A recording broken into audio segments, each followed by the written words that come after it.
Then Jesus, 6 days before the Passover, came to Bethany, where Lazarus was, which had been dead, whom he raised from the dead. There they made him a supper, and Martha served, but Lazarus was one of them that sat at the table with him. Then took Mary a pound of ointment of spikenard, very costly, and anointed the feet of Jesus, and wiped his feet with her hair, and the house was filled with the odor of the ointment.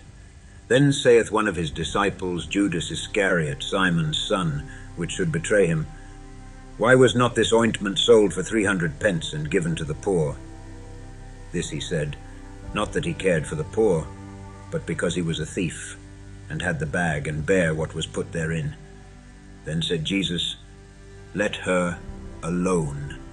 Against the day of my burying hath she kept this. For the poor always ye have with you, but me ye have not always. Much people of the Jews therefore knew that he was there, and they came not for Jesus' sake only, but that they might see Lazarus also, whom he had raised from the dead. But the chief priests consulted that they might put Lazarus also to death, because that by reason of him many of the Jews went away and believed on Jesus. On the next day, much people that were come to the feast, when they heard that Jesus was coming to Jerusalem, took branches of palm trees, and went forth to meet him, and cried, Hosanna! Blessed is the King of Israel that cometh in the name of the Lord. And Jesus, when he had found a young ass, sat thereon, as it is written, Fear not, daughter of Sion. Behold, thy King cometh, sitting on an ass's colt.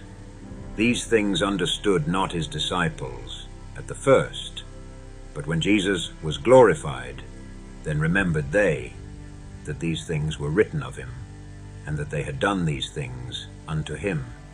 The people therefore that was with him, when he called Lazarus out of his grave, and raised him from the dead, bear record.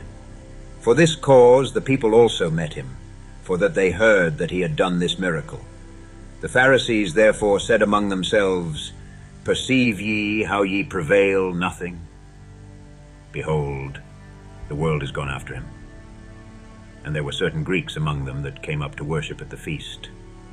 The same came therefore to Philip, which was of Bethsaida of Galilee, and desired him, saying, Sir, we would see Jesus. Philip cometh, and telleth Andrew, and again Andrew and Philip tell Jesus.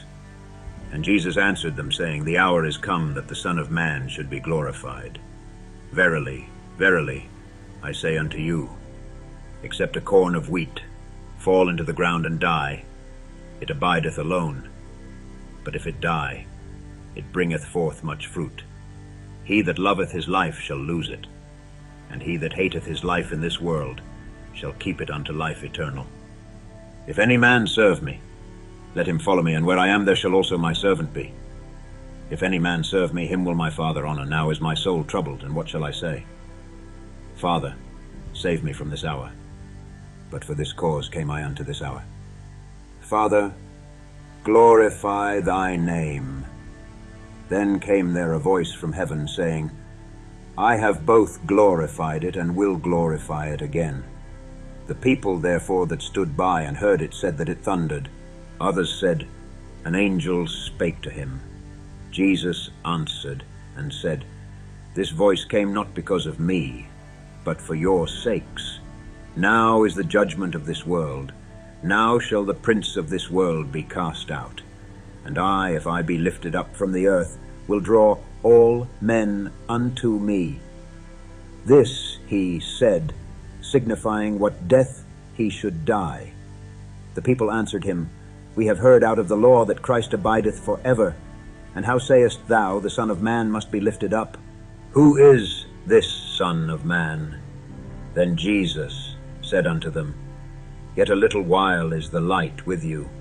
Walk while ye have the light, lest darkness come upon you. For he that walketh in darkness knoweth not whither he goeth. While ye have light, believe in the light, that ye may be the children of light. these things spake Jesus, and departed, and did hide himself from them. But though he had done so many miracles before them, yet they believed not on him, that the saying of Esaias the prophet might be fulfilled, which he spake, Lord, who hath believed our report? And to whom hath the arm of the Lord been revealed? Therefore they could not believe, because that Esaias said again, He hath blinded their eyes and hardened their heart, that they should not see with their eyes, nor understand with their heart, and be converted, and I should heal them. These things said Esaias when he saw his glory, and spake of him. Nevertheless, among the chief rulers also many believed on him. But because of the Pharisees, they did not confess him, lest they should be put out of the synagogue. For they loved the praise of men more than the praise of God. Jesus cried and said, He that believeth on me believeth not on me, but on him that sent me. And he that seeth me seeth him that sent me. I am come a light into the world, that whosoever believeth on me should not abide in darkness. And if any man hear my words, and believe not, I judge him not. For I came not to judge the world, but to save the world. He that rejecteth me, and receiveth not my words, hath one that judgeth him. The word that I have spoken, the same shall judge him in the last day. For I have not spoken of myself, but the Father which sent me, he gave me a commandment, what I should say, and what I should speak. And I know that his commandment is life everlasting. Whatsoever I speak, therefore, even as the Father said unto me, so I speak.